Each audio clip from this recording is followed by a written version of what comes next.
I'd like to begin by recognizing some dignitaries we have here today, which we have quite a few.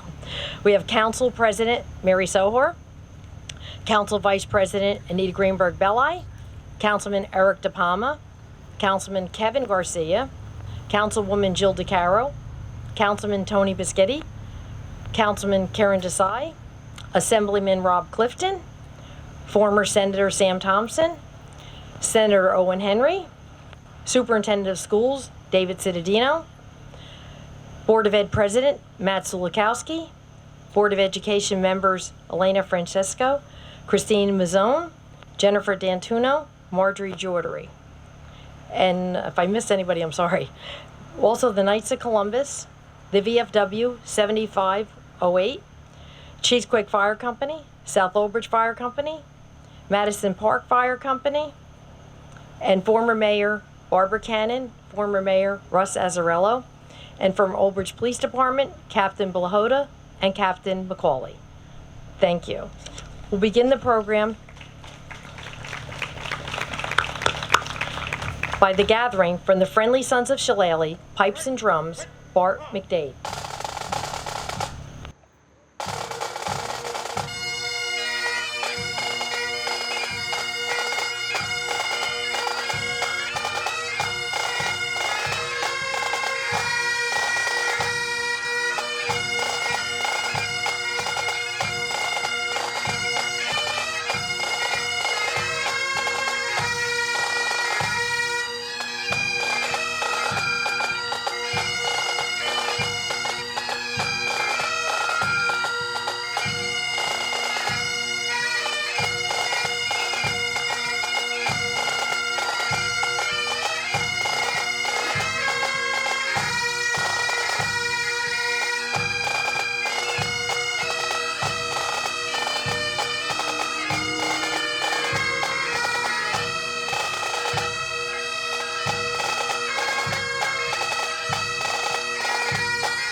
Now the presentation of colors by the Old Bridge High School Junior ROTC.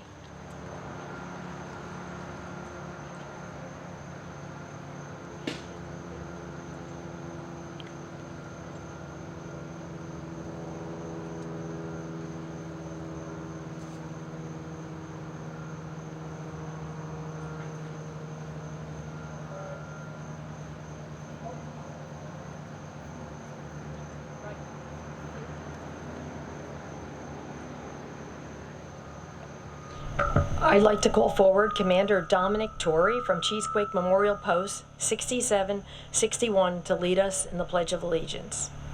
Present arms. I pledge allegiance to the flag of the United States of America and to the republic for which it stands, one nation under God, indivisible, with liberty and justice for all. Order arms. Thank you. Say anything, Dominic? Thank you, Dominic. Now our national anthem by the Old Bridge High School Recital Choir.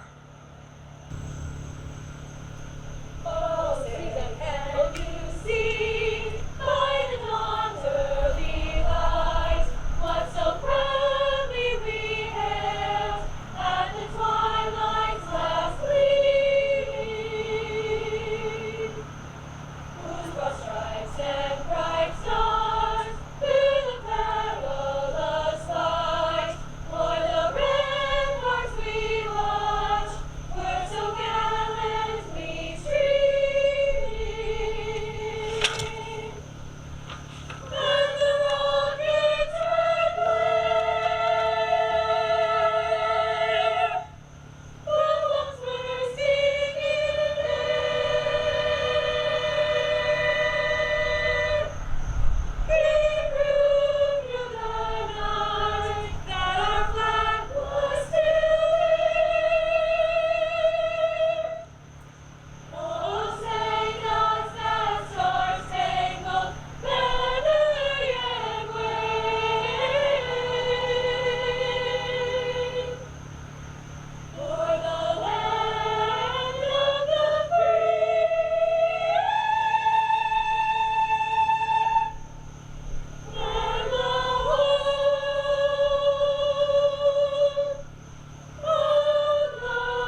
Good evening. 3 weeks from today will commence a new Jewish year. Wednesday evening, 3 weeks from today, will be an opportunity for us to welcome a new year.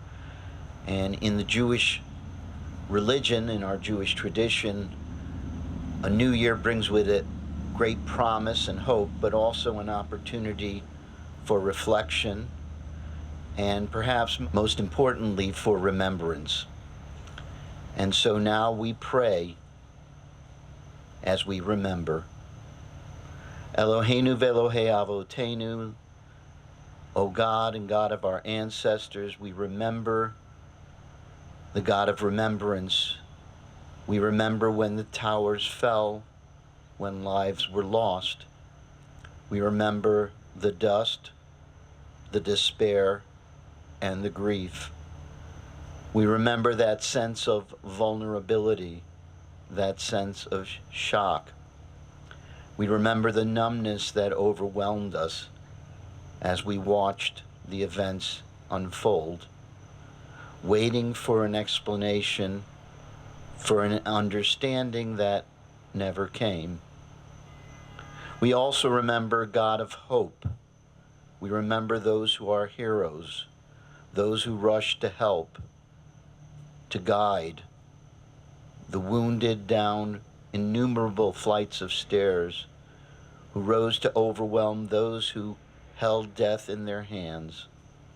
We remember the hours and the days of binding wounds and healing hurts, of giving comfort and struggling to dry the tears.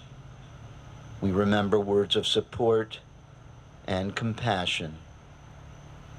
We call to you now in our remembrance the God of justice and the God of peace. We ask that you give us a will to pray that justice shall one day rule upon our earth as it does in the heavens. And so on this day of solemn remembrance, may we honor the lives that were lost. May we give thanks for those who served and saved, rendered aid and assistance.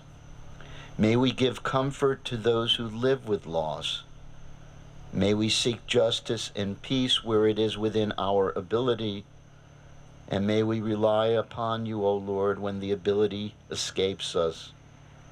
On this solemn day of remembrance, may we struggle to build what has been torn down. May we mend what has been broken.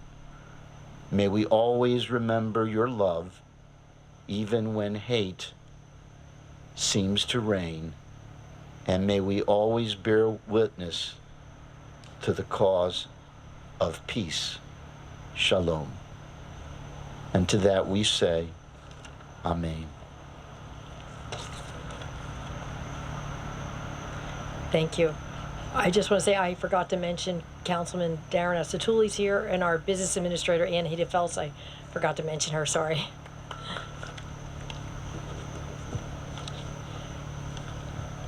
So 23 years ago today, we awoke to a beautiful day. The sky was blue. There wasn't a cloud to be seen in the sky. I remember it like it was yesterday. I was at work, and my boss came to me and he said, Debbie, a plane just hit the Twin Towers. And I thought it was an accident, like the years ago when the small plane had hit the Empire State Building, and I didn't think much of it. A little while later, he came up to me and said, another plane struck the other tower. I knew at that point that America was under attack. My husband was away in Maryland at the time on a business, and I called him on the phone. He had no idea what was happening because he was working. So I turned the TV on, and I was telling him what was happening as I was watching it. While I was talking to him, I saw that the South Tower was beginning to fall. I remember standing there crying as I was thinking about all the people that were in that building. It was something I'll never forget. In addition to the Twin Towers being attacked that day, the terrorists, I call them murderers, attacked the Pentagon. They also hijacked a plane, it's flight number 93, which crashed in Pennsylvania. I had an opportunity to go to the memorial in New York and visit the museum. And the one thing that was struck me so much is they had remnants from the plane there. And they had a suitcase and had little children's clothing in there. And I cannot get that out of my mind. It just is with me all the time. So people lost grandfathers, fathers, mothers, sisters, brothers, aunts, uncles. There were pregnant women, babies were killed. Because sometimes we forget about the people that were killed at the Pentagon and in the planes, but we have to always remember them as well. What started out as a bright, beautiful day, it turned out to be one of the darkest days in our country's history. Thousands of people died that day, and many more have died since from the effects of the attacks. And many people still continue to suffer today from cancers caused by it. So we'll never know the true amount of people that were murdered on that day. Here in the Northeast, it was much more personal for us. Many of us knew people that perished. And in the days following the attack, we saw and smelled the smoke on the horizon. I can still smell that smell today, and I remember looking at the horizon and seeing it go across. I think in other parts of the country, I don't think they feel that like we do, because like I said, we lost so many people we know here, and it's just so personal for us. Today's a very solemn day, and our hearts go out to the families of all those who love lost ones, the firefighters, first responders, and the ordinary citizens who sacrificed their lives to save others. Please, let's pause for a moment of silence to honor all the lives that were lost. A moment of silence, please.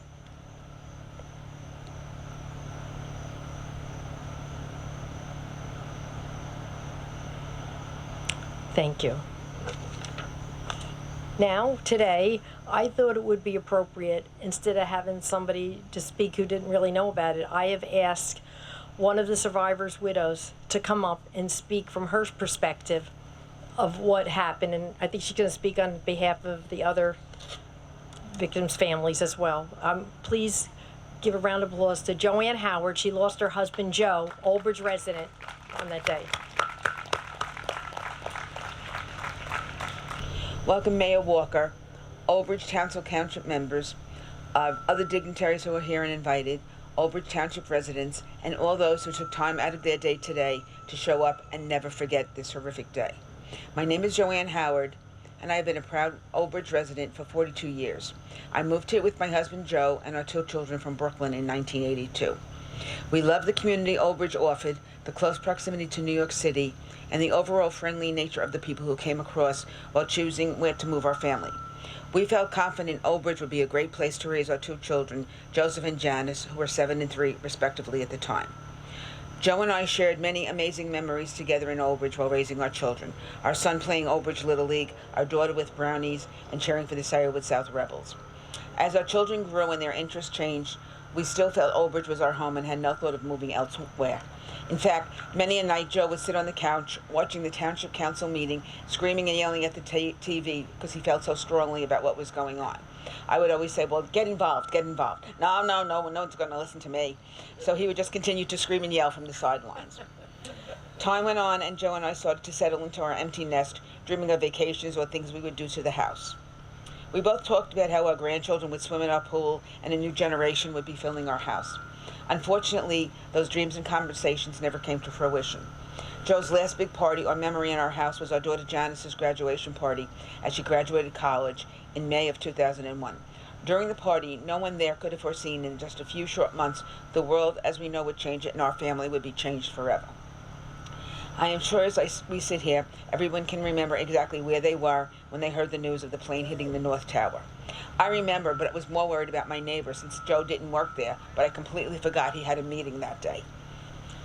Of course he would be fine in my head. However, I didn't hear from him. Phone lines were down, communication was not as it is today, and it wasn't until later that evening that my family received the call that would change our lives forever.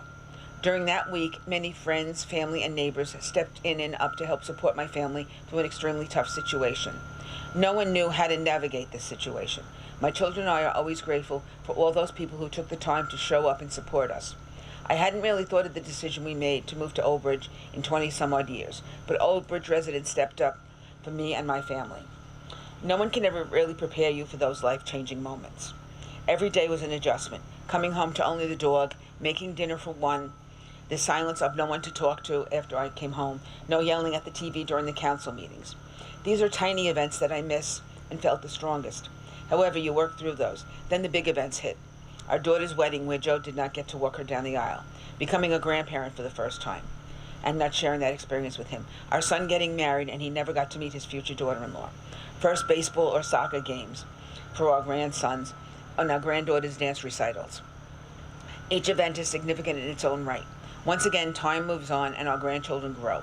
My children and I make sure that we tell them as many stories as possible so that we can teach them about their Papa Joe, so that they knew how much we loved him and how he was. And that he would have definitely loved all 5 of them. And I actually have 2 of them sitting here. In the last 23 years, I had to make decisions for myself or do things I might not have ever done or thought about doing. A few months after Joe died, I went back to school and got my certification in administration, which led me down a new career path. In fact, I began taking paths that took me out of my comfort zone. I must have heard all that yelling at the TV because I wound up running and becoming a county committee person. I also started many scholarships in Joe's name. I wanted his legacy to live on. I learned that I had an inner strength that I never knew I had. Honestly, an inner strength I never knew I wanted. This May, our first grandchild will graduate from college, marking another large milestone Joe will miss. However, I have learned over the years that while it's completely normal and understandable to get sad around these milestones, it's finding the positive that endures. I chose to focus on the idea that 23 years have passed and we are celebrating the fact that Joe is smiling down on us today and relishing these moments. We are not the only family in Old Bridge who lost a family member. While I might not have known them personally, I am confident that they too made their own mark on our community and in the lives of their friends and family. So I would just like to recite those names now.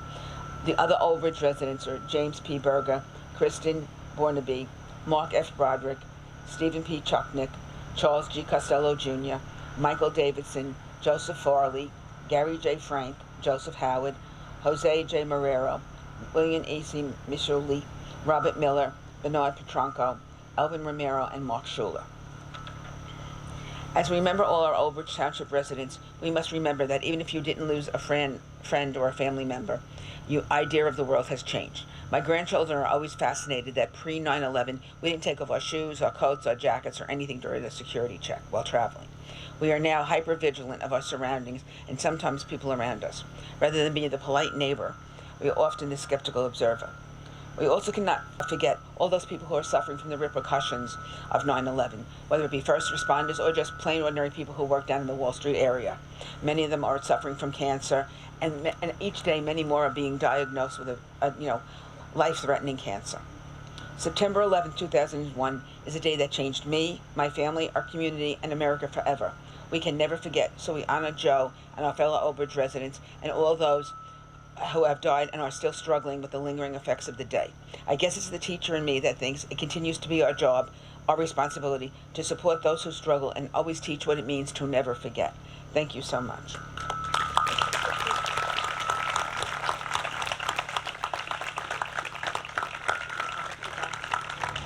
Thank you, Joanne. It took a lot of courage for her to come up here and do that. Now I have a proclamation I would like to read. Whereas the Township of Old Bridge and the citizens of New Jersey join our fellow Americans across the nation in honoring and remembering those who lost their lives in the horrific terrorist attacks on September 11, 2001. And whereas on the 23rd anniversary of this devastating day, we continue to offer support to the families and friends who lost loved ones.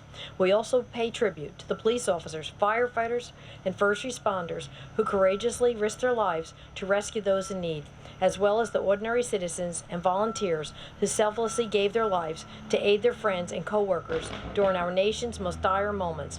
And whereas the events of September 11, 2001 tested the strength and resolve of our country and unified us against the forces of hatred and oppression and reaffirmed our dedication to the fundamental American ideals of freedom and liberty.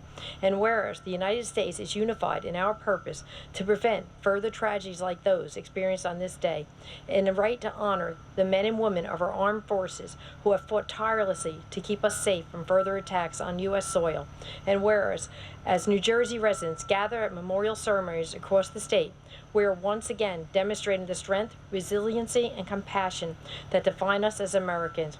And we remember the lives that were lost and honor the heroic actions taken by our first responders. And now I, Debbie Walker, Mayor of Township of Old Bridge, Council, County of Middlesex, State of New Jersey, do hereby proclaim September 11th, 2024 as Patriot Day and as National Day of Service and Remembrance, and urge all residents to remember and honor those who lost their lives 23 years ago and reflect upon our nation's proud tradition of freedom and bravery.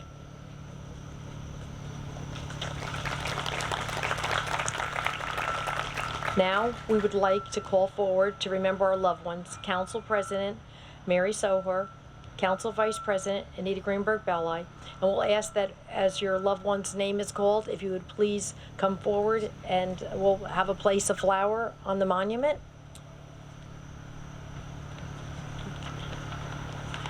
Good evening, everyone. The first one will be James P. Berger. Christine Bornabay. Mark F. Broderick. Stephen P. Chucknick. Charles G. Costello, Jr. Michael Davidson. Joseph Farrelly. Gary J. Frank. Joseph Howard.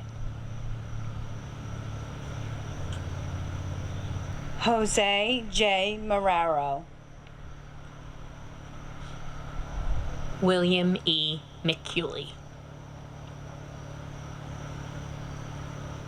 Robert Miller. Bernard Petronico. Elvin Romero. And Mark Schulman.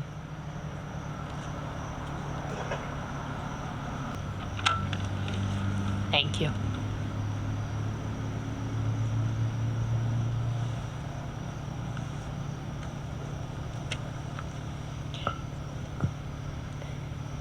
Now Lita Kobolinski Bottomer will perform Ave Maria. Grazie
Thank you. That was beautiful.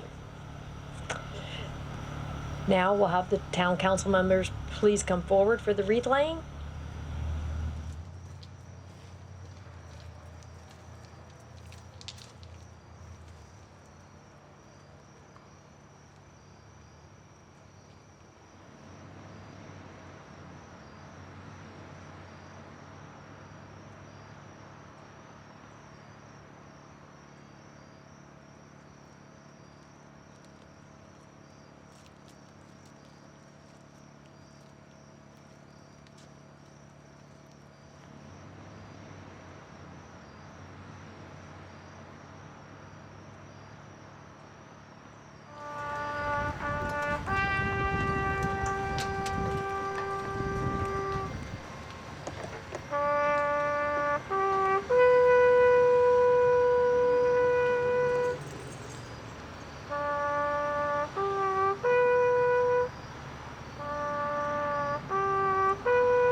Now I'd like to call forward Pastor Robert Baltadano from Calvary Chapel Church for the benediction.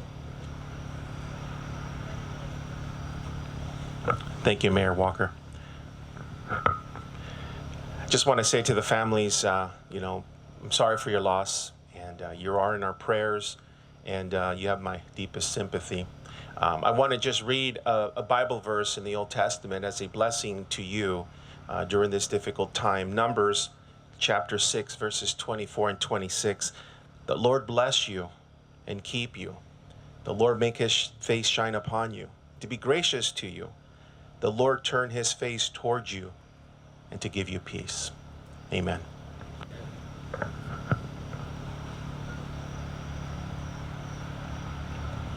Thank you. Now the Friendly Sons of Shillelagh, pipes and drum, Bart McDade will perform Amazing Grace.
would just like to read some times here.